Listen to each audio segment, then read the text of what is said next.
বৈরী আবহাওয়ার মধ্যে কক্সবাজারে সাগরে গোসল করতে নেমে নিখোঁজ চট্টগ্রাম বিশ্ববিদ্যালয়ের 2 শিক্ষার্থীর মধ্যে আসিফ আহমেদের মরদেহ উদ্ধার করা হয়েছে।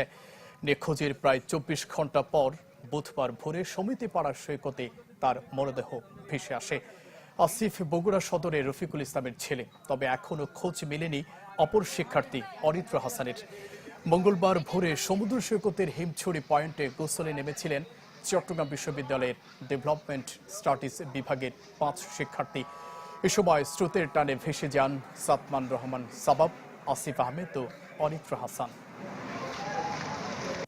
আজ কমিটি পাড়ায় আসিফের লাশটা বেশি আসলে পাওয়া গেল আর কি।